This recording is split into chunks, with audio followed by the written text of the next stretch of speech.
आ रहे हैं आज की एक बड़ी खबर के साथ जिसने बीजेपी के संगठन को एक झटका दिया है। दिल्ली बीजेपी से जुड़ी सबसे बड़ी खबर आज की यही कि दिल्ली नगर निगम चुनाव में मिली हार के बाद दिल्ली बीजेपी प्रदेश अध्यक्ष आदेश गुप्ता ने इस्तीफा दे दिया है। राष्ट्रीय अध्यक्ष जेपी नड्डा को अपना इस्तीफा भेजा है आदेश गुप्ता ने। सूत्रों के हवाले से यह खबर है कि राष्ट्रीय अध्यक्ष जेपी नड्डा ने आदेश गुप्ता का इस्तीफा मंजूर कर लिया है। एमसीडी चुनाव में हार की नैतिक जिम्मेदारी लेते हुए आदेश गुप्ता ने यह इस्तीफा सौंपा है। वीरेंद्र सचदेवा को वर्तमान में दिल्ली भाजपा उपाध्यक्ष को अगली व्यवस्था तक कार्यकारी अध्यक्ष नियुक्त किया गया है। तो यानी कि अब जो कार्यकारी अध्यक्ष होंगे वो वर्तमान में दिल्ली के बीजेपी के उपाध्यक्ष हैं, यानी कि वीरेंद्र सचदेव ही आदेश गुप्ता की जिम्मेदारी को अब संभालेंगे। आदेश गुप्ता का इस्तीफा जेपी नड्डा ने मंजूर कर लिया है। दिल्ली से मेरे वरिष्ठ सहयोगी बलराम पांडे मेरे साथ जुड़ चुके हैं। बलराम, आदेश गुप्ता के इस्तीफे के मायने क्या हैं, अगर समझे तो? बिल्कुल, देखिए, जिस तरीके से पार्टी ने पूरे नगर निगम चुनाव की समीक्षा की और जिस तरीके से समीक्षा में ये निकल के आया कि जिस वार्ड 141 में खुद आदेश गुप्ता रह रहे थे वो वार्ड भी भारतीय जनता पार्टी हार गई और वहां से आम आदमी पार्टी की जो प्रत्याशी थी आरती चावला, उन्होंने शानदार जीत दर्ज की। यही वजह है कि उनसे पूछा गया कि आखिरकार आप प्रदेश अध्यक्ष रहते हुए जब अपने वार्ड को नहीं बचा पाए तो पार्टी को प्रदेश में किस तरह से जीत दिलाते, इस बात पर उनसे जवाब मांगा गया। तो शायद वो जवाब देने में असमर्थ रहे और यही वजह है कि उन्होंने नैतिक जिम्मेदारी लेते हुए अपना इस्तीफा राष्ट्रीय अध्यक्ष जेपी नड्डा को सौंप दिया, जिसके बाद उनका इस्तीफा मंजूर कर लिया गया है। और जो पार्टी के राष्ट्रीय महासचिव हैं और मुख्यालय प्रभारी हैं अरुण सिंह ने, उन्होंने पत्र जारी करके उनके इस्तीफे को स्वीकार करने की बात कही है और साथ ही कहा है कि जब तक कोई नया अध्यक्ष नियुक्त नहीं हो जाता है तब तक जो पार्टी के प्रदेश उपाध्यक्ष थे वीरेंद्र सचदेवा, उनको कार्यकारी अध्यक्ष बनाया जाता है और जल्द ही नए अध्यक्ष का ऐलान होगा। लेकिन अध्यक्ष की रेस में अगर बात की जाए तो गौतम गंभीर का सबसे ऊपर नाम चल रहा है, क्योंकि गौतम गंभीर के लोकसभा में सबसे ज्यादा सीटें भारतीय जनता पार्टी ने जीती है और एक रिकॉर्ड कायम किया है। इसके अलावा अगर हम बात करें तो तेज तर्रार जो नेता है कपिल मिश्रा, उनका भी नाम अध्यक्ष पद के लिए चल रहा है। साथ ही पूर्व प्रदेश अध्यक्ष और बीजेपी सांसद मनोज तिवारी का भी नाम चल रहा है।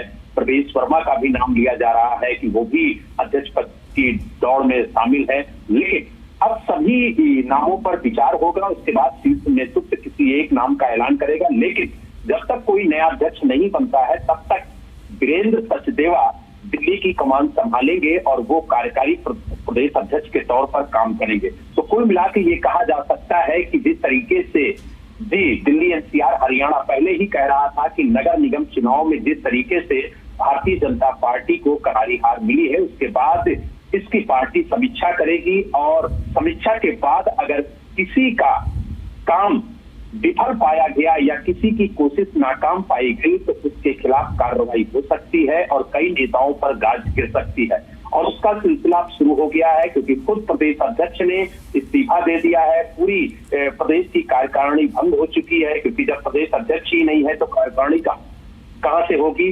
अब नए प्रदेश अध्यक्ष की तलाश तेज हो गई है, लेकिन जो कार्यकारी अध्यक्ष हैं वीरेंद्र सचदेवा, उनके नाम का ऐलान हो गया है और कहा गया है कि तत्काल प्रभाव से इस आदेश का पालन किया जाए। और उसके बाद अब खुद जो वीरेंद्र सचदेवा है वो जो पूर्व पदाधिकारी हैं, जो वरिष्ठ नेता हैं, उनके साथ बैठक करेंगे और किस तरीके से प्रदेश को चलाया जाए, किस तरीके से प्रदेश की कमान किसके हाथ में दी जाए, इसकी भी समीक्षा होगी, इस पर भी बैठक होगी। और उसके बाद जो नाम निकल के आएगा उन नामों को शीर्ष नेतृत्व के सामने भेजा जाएगा और उसके बाद तय होगा कि आखिरकार अगला दिल्ली का प्रदेश अध्यक्ष कौन होगा। लेकिन कुल मिला के अब ये स्पष्ट हो चुका है और खास तौर से एक पत्र जारी करके ये आदेश दे दिया गया है कि आदेश गुप्ता का जो इस्तीफा था वो राष्ट्रीय अध्यक्ष जेपी नड्डा ने स्वीकार कर लिया है और कार्यकारी अध्यक्ष के तौर पर वीरेंद्र सचदेवा को नियुक्त कर दिया गया है, जो पहले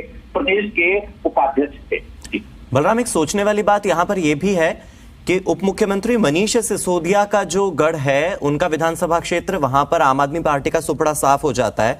सत्येंद्र जैन स्वास्थ्य मंत्री हैं, जेल मंत्री रहे हैं दिल्ली सरकार में, उनका पूरा इलाका साफ हो जाता है। अखिलेश पति त्रिपाठी, उनका पूरा इलाका साफ हो जाता है। इन सभी इलाकों पर बीजेपी ने कब्जा किया। नजफगढ़ इलाका, यहां पर भी बीजेपी ने कब्जा किया।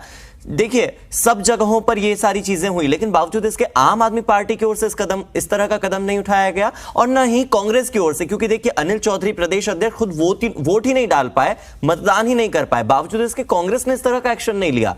ये ऐसा क्यों कि सिर्फ भारतीय जनता पार्टी ही इस तरह से बाकायदा जिम्मेदारी भी तय करती है कि किसकी वजह से हार हुई, और उस पर सीधे त्वरित कार्रवाई भी करती है। बीजेपी का यह लक्षण थोड़ा अलग नजर आता है बाकी पार्टियों से। देखिए, भारतीय जनता पार्टी किसी भी चुनाव को हल्के में नहीं लेती। चुनाव में उतरने से पहले वो बैठक करती है, समीक्षा करती है और रणनीतियों पर चर्चा करती है, और एक रणनीति के तौर पर चुनाव मैदान में उतरती है। और हर पदाधिकारी की, हर नेता की एक जिम्मेदारी तय की जाती है कि आप इस जिम्मेदारी के तहत चुनाव में अपना पूरा ध्यान देंगे और पूरी निष्ठा के साथ आप काम करेंगे।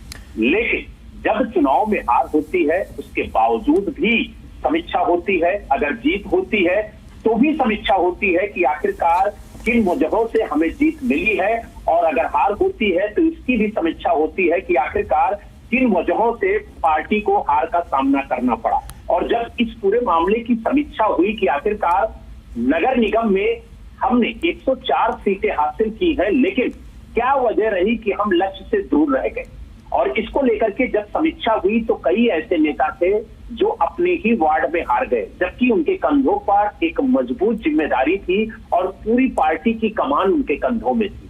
और जब समीक्षा हुई तो पता चला कि जिस वार्ड 141 में प्रदेश अध्यक्ष खुद रहते हैं, वो वार्ड भी पार्टी हार गई है, और वहां से बलराम एंटी इनकम्बेंसी एक वजह हो सकती है एमसीडी चुनाव में बीजेपी की हार की, लेकिन क्या आपको नहीं लगता कि इस बार भारतीय जनता पार्टी ने इस चुनाव को उस तरह से नहीं लड़ा जिस तरह से नगर निगम के चुनाव को लड़ना चाहिए? निकाय चुनाव को भी अगर आप राष्ट्रीय स्तर का लोकसभा चुनाव बना देंगे, सिर्फ बड़े चेहरों को उतार कर किसी दूसरी पार्टी को बदनाम करके आप चुनाव लड़ने की कोशिश करेंगे, तो शायद इसी तरह से हार मिलेगी। कहीं ना कहीं बीजेपी की स्ट्रेटेजी कमजोर थी, स्ट्रेटेजी में ही खोट था, शायद इसीलिए चुनाव नहीं जीत पाए। अगर कूड़े की बात कर लेते, अगर साफ सफाई की बात कर लेते, अगर पीने के पानी की बात कर लेते, गलियों की बात कर लेते, सड़कों और नालों की बात कर लेते, तो शायद बीजेपी आज जीत गई होती।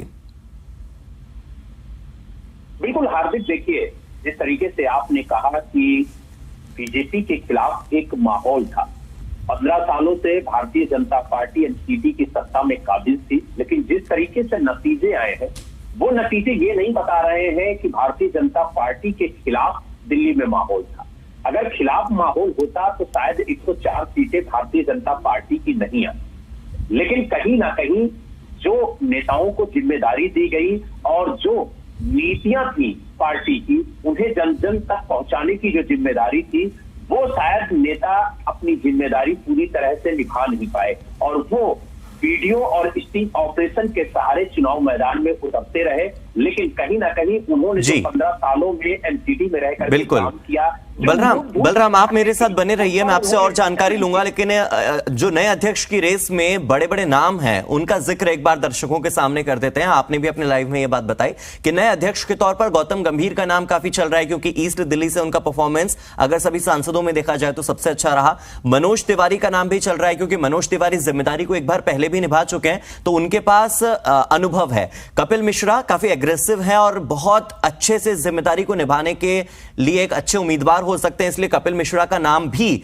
दिल्ली अध्यक्ष की रेस में आगे चल रहा है। और परवेश वर्मा ने भी इस बार अपनी जिम्मेदारी को बखूबी निभाया है। वेस्ट दिल्ली की बात करें तो ईस्ट दिल्ली जितना अच्छा परफॉर्मेंस तो नहीं हुआ है, बावजूद इसके जो मुद्दों की राजनीति रही वो परवेश साहिब सिंह वर्मा की ओर से इस बार काफी की गई, और यह हो सकता है कि वजह हो कि दिल्ली बीजेपी के अध्यक्ष की रेस में ये वो नाम है जिन्हें शायद अनुभव के दम पर या एमसीडी चुनाव में परफॉर्मेंस के दम पर या उनके व्यक्तित्व के दम पर जगह मिल सकती है।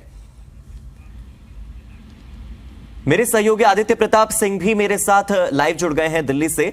आदित्य, अभी जितने नए नाम चल रहे हैं उनमें अगर देखा जाए तो गौतम गंभीर का नाम शायद सबसे अप्रोप्रिएट इसलिए होगा क्योंकि सिर्फ एमसीडी चुनाव में देखें तो सांसदों की परफॉर्मेंस में सबसे अच्छी परफॉर्मेंस ईस्ट दिल्ली में रही है। और बात करें मनोज तिवारी की तो उनका अपना अनुभव इस पद का पहले भी रहा है। तो एक तरफ अनुभव है, दूसरी तरफ वर्तमान की उपलब्धियां। क्या लगता है बीजेपी का फोकस किस पर ज्यादा होगा?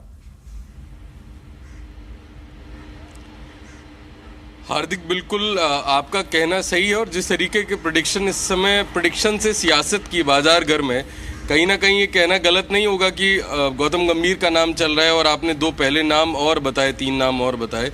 सभी के नाम इस समय दौड़ में है, लेकिन भारतीय जनता पार्टी की कार्यशैली से भी राजनीतिक विश्लेषक या हम लोगों को इतना परिचित अब हो जाना चाहिए कि अनप्रेडिक्टेबल जो चीज़ होती है वो भारतीय जनता पार्टी करती है। जब आदेश गुप्ता का अध्यक्षीय कार्यकाल शुरू होना था उस समय भी अंदेशा नहीं लगाया जा रहा था, उस समय भी कई सांसदों के नाम सामने आ रहे थे। उसी तरीके से मनोज तिवारी का जब अध्यक्षीय कार्यकाल शुरू हुआ तब भी नॉन प्रेडिक्टेबल था, कोई इस चीज़ की कल्पना नहीं कर सकता था। डॉक्टर हर्षवर्धन सिंह अध्यक्ष हुए, उनके हटने के बाद दूसरा जो अध्यक्ष दिया गया वो एक पूर्वांचल चेहरे के नाम पे था। उसी तरीके से अभी जो अध्यक्ष पद होगा, गौतम गंभीर के बारे में अगर ये कहा जाए उन्होंने परफॉर्मेंस बहुत बेस्ट दी है, तो कहीं ना कहीं एक जो उनके ऊपर ठप्पा लगा हुआ है, एरोगेंसी का ठप्पा लगा हुआ है, बहुत ज़्यादा जो कार्यकर्ताओं के बीच में है कि बहुत ज़्यादा ग्राउंड पे नहीं रहते हैं। बहुत सारी चीज़ें हैं, उन्होंने काम वाकई में बहुत किए होंगे, लेकिन संगठन को कितनी जिम्मेदारी से चला सकते हैं, क्योंकि अध्यक्ष होना और सांसद होना, सांसद वो एक लोकसभा के हैं, अध्यक्ष के अंडर 7 लोकसभाएं आती हैं और एक बहुत बड़ी विधानसभा का कार्यकाल होता है।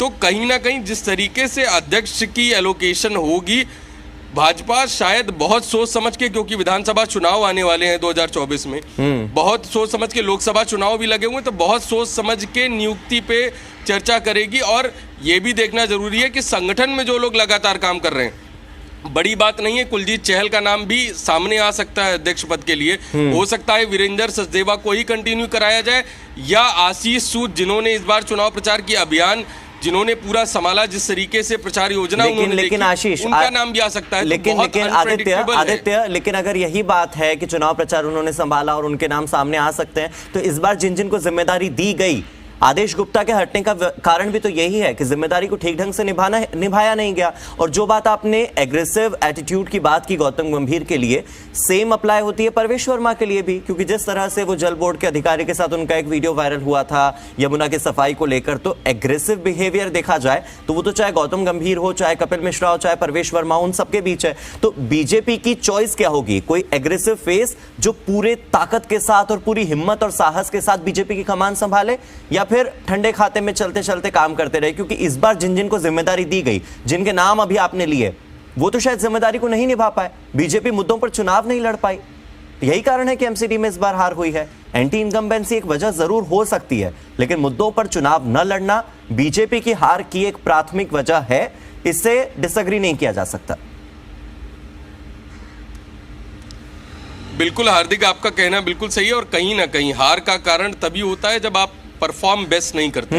आप अगर बेस्ट परफॉर्म करते हैं तो कहीं ना कहीं आम आदमी पार्टी जैसी सरकार एमसीडी में आके सत्तारूढ़ होती है। जब आप परफॉर्मेंस आपकी बेस्ट नहीं होती, आप एक एवरेज परफॉर्मेंस के साथ चलते हैं, तो बहुत सारे फैक्टर जो होते हैं वो हार का कारण बनते हैं। मुद्दों की राजनीति ना करना, केवल जैसा सहयोगी कुछ समय पहले बता रहे थे कि केवल स्ट्रिंग पे के भरोसे रहना, बहुत सारी चीज़ें हो सकती हैं। लेकिन भाजपा संगठन आधारित पार्टी है, भाजपा उसी व्यक्ति को अध्यक्ष पद की कमान देगी, और ये सब जानते हैं कि भाजपा अध्यक्ष पद की कमान उसी व्यक्ति को देगी जो संगठन में सबको साथ लेके चल सकता हो। गौतम गंभीर के इंटरनल ग्रजेस हैं, किसी से हो सकते हैं, या प्रवेश वर्मा की बात करें, दोनों लोग अग्रेसिव हैं, दोनों लोगों के लिए एक कहीं ना कहीं क्वेश्चन खड़ा होता है कि क्या सबको साथ लेके चल सकेंगे।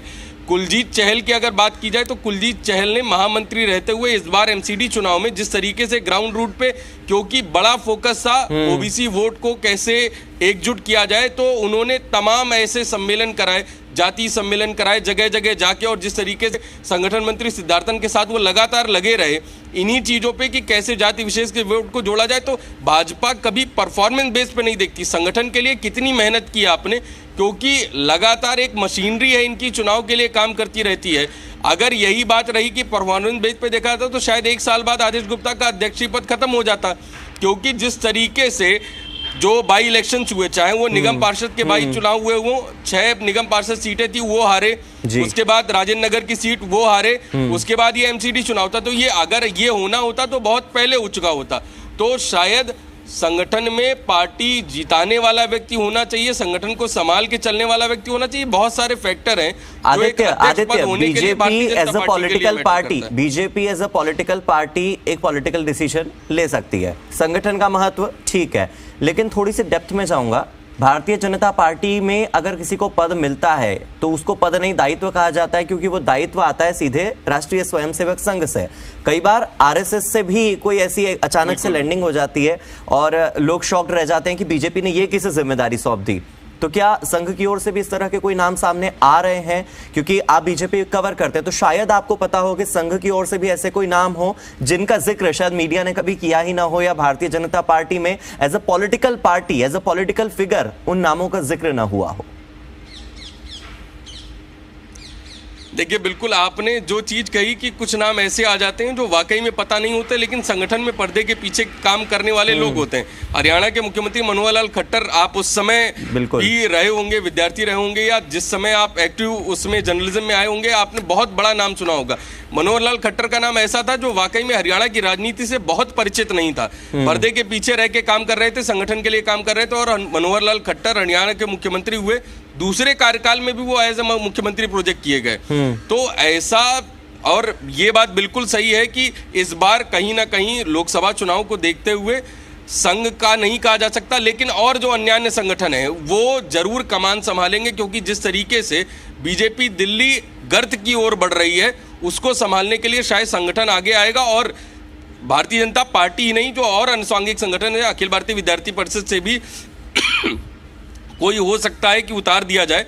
तो बहुत सारे चांसेस हैं। बिल्कुल, और युवा चेहरों पर भी काफी विश्वास किया जा रहा है। हो सकता है कि भारतीय जनता पार्टी की ओर से विद्यार्थी परिषद से किसी युवा को मौका दे दिया जाए, या हो सकता है कि संघ से ही किसी प्रचारक की एंट्री भी हो सकती है, क्योंकि प्रचारक जब 24 घंटे संगठन को समय देते हैं तो हमने भी देखा है कि बहुत से ऐसे अहम पद होते हैं, महत्वपूर्ण पद होते हैं, जिन पर अचानक से प्रचारकों की लैंडिंग हो जाती है, और निश्चित ही वो बहुत अच्छा काम करके दिखाते हैं राजनीति में भी। तो ये हो सकता है कि चाहे हम चर्चा करें गौतम गंभीर की, परवेश वर्मा की, मनोज तिवारी की या कपिल मिश्रा की, लेकिन अचानक से किसी की लैंडिंग हो और हमें पता लगता है कि ये वो नाम है जिसने पर्दे के पीछे रहते हुए अपनी जिम्मेदारी को निभाया है। तो आदित्य, आप मेरे साथ बने रहिए। बलराम मेरे साथ लगातार बने हुए हैं। बलराम, लगातार हम आदित्य से भी इसी चीज पर सवाल ले रहे थे कि संघ की ओर से भी कोई नाम आ सकता है जिसने पर्दे के पीछे रहते हुए काम किया हो, जिसने संगठन की मजबूती के लिए काम किया हो।